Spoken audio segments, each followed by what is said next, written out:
नमस्ते दोस्तों। तो कैसे हैं आप सब। मैं अमन कुमार आज आपको एमएस एक्सेल की सीट में सैलरी स्टेटमेंट कैसे बनाया जाता है ये सिखाने जा रहा हूं। तो पहले हम ये जानते हैं कि सैलरी स्टेटमेंट होता क्या है और इसे कौन बनाता है और क्यों बनाता है। तो हम सभी के घर में, आप सभी के घर में कोई ना कोई एम्प्लॉय जरूर होगा। तो एम्प्लॉय को सैलरी किस बिहाफ पे मिलती है। हर एम्प्लॉय को सैलरी मिलती है और इसे देता कौन है, एम्प्लॉयर, मतलब जो मालिक होता है कंपनी का। तो वो क्यों बनाता, कैसे बनाता है एमएस एक्सेल की शीट में। तो ये आज हम सीखने जा रहे हैं। तो बिना टाइम वेस्ट कर किए हम आगे बढ़ते हैं। तो चलो चलते हैं हम हर बार की तरह। सबसे पहले एक डाटा एंटर करना पड़ेगा हमको। तो डाटा हम लेते हैं। फर्स्टली हम क्या सीख रहे हैं, SALAR, सैलरी स्टेटमेंट। थोड़ा सा जूम कर लेता हूँ जिससे आप सबको प्रॉब्लम ना हो। अब हम सबसे पहले हम क्या लेते हैं, तो एम्प्लॉय आईडी। आप सभी के जो भी एम्प्लॉय होता है सबको एक आईडी मिलती है कंपनी के थ्रू। तो एम्प्लॉय आईडी, जैसे आप कह सकते हैं एनरोलमेंट नंबर भी होता है। अब फिर name of employee, and then आपका आता है जेंडर,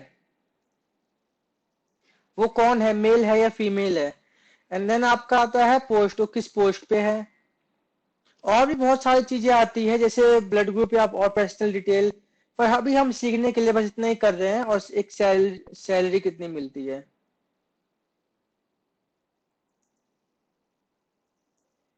अब हम देखते हैं और एक और कॉलम होता है, mainly working hour, working days, वो कितने दिन ऑफिस आया है। एंड और आपका होता है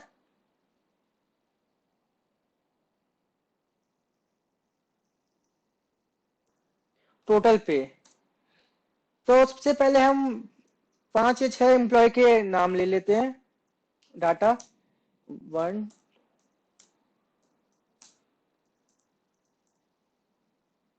नाम लिखते हैं।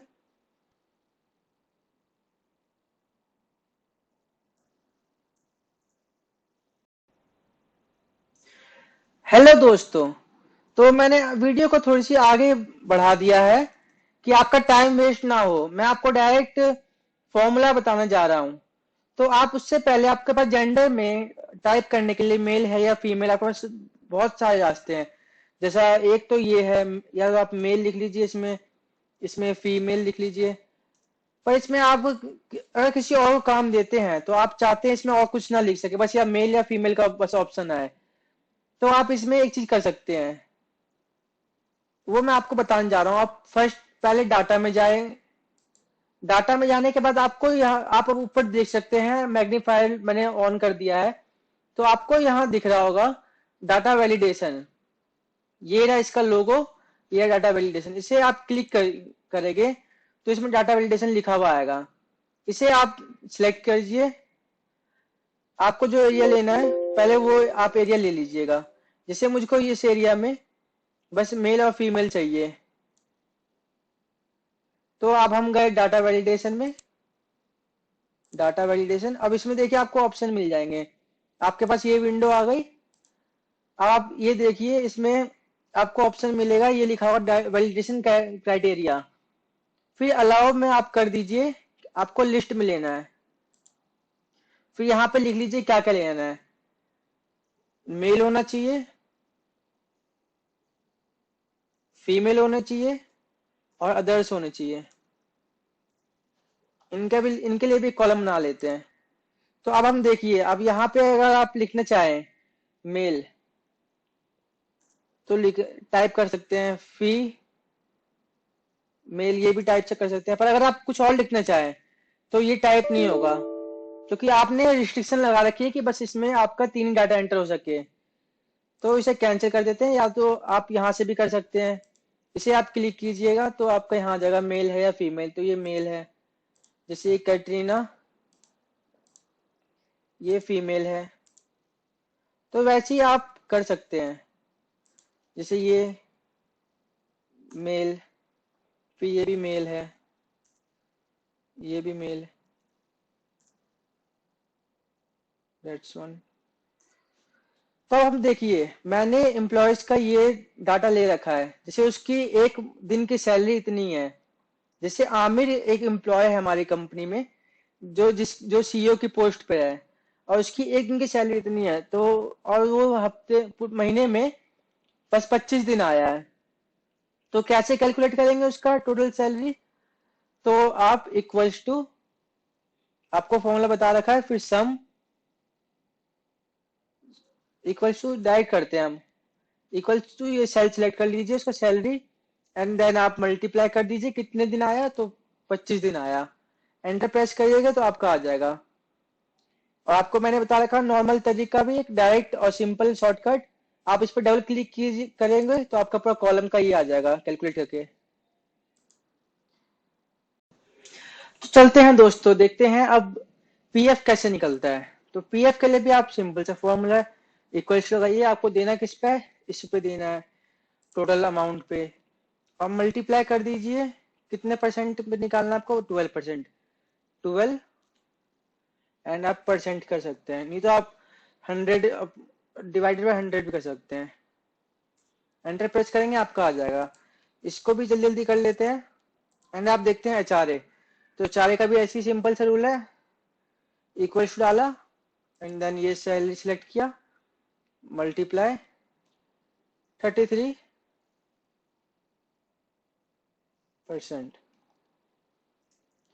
आपका देखिए ये अमाउंट थोड़ा ज्यादा आ रहा है कि हमने परसेंटेज का अमाउंट ज्यादा ले रखा है, नहीं तो ऐसे इतना मिलता नहीं है, कम कम मिलता है। ये हमने बस प्रैक्टिस के लिए ऐसा कर रखा है। एंड मेडिकल के लिए भी ऐसे ही करें, इक्वल्स टू कितना मिल रहा है आपको? 2.5 lakh, multiply by 4%, 4 and percent, ये आपका आ गया 10,000। और इसको भी आप ऐसे कर ले। अब हम देख, तो चलिए अभी तक हम सब ने देख लिया पीएफ कैसे निकलता है, एचआरए कैसे निकलता है, मेडिकल कैसे निकलता है। तो हम देखते हैं अब हमारी टोटल सैलरी कैसे निकलती है नेट पे। तो नेट पे के लिए सबसे पहले इक्वल टू डालिए। अब देखिए आपको मिलता क्या क्या, कटता क्या क्या आपकी सैलरी में से। तो पीएफ ये आपका कटता है सैलरी में से, ये जमा होता है आपके पीएफ फंड अकाउंट में। और एचआरए मतलब हाउस रेंट अकोमोडेशन, ये आपको मिलता है। एंड मेडिकल फैसिलिटी के लिए आपको इतने इतने मेडिकल अलाउंस मिलता है। सबसे पहले आप सैलरी ले लीजिए, कितना मिलता है, देन प्लस कर लीजिए, ऐड, आपको मेडिकल मिलता है, ऐड, एचआरए मिलता है, फिर आपको माइनस कर लीजिए, पीएफ आपको नहीं मिलता। तो आपकी देखिए नेट पे सैलरी आ गई, आपको इतना मिलता है। एक सीईओ की सैलरी आपकी एक महीने की इतनी है डाटा के अकॉर्डिंग। तो आप सभी ने देखा सैलरी स्टेटमेंट निकालना। इसमें हमने दो चीजें सीखी है, एक तो सैलरी स्टेटमेंट में कौन कौन से अकाउंट्स आते हैं, कौन कौन से कॉलम बनते हैं, कैसे कैलकुलेट होते हैं। एंड वन हमने देखा डाटा वैलिडेशन, कैसे हम डाटा को सिलेक्ट कर सकते हैं कि बस यही डाटा हमारे फॉर्म में आए। तो मेरी वीडियो देखने के लिए धन्यवाद।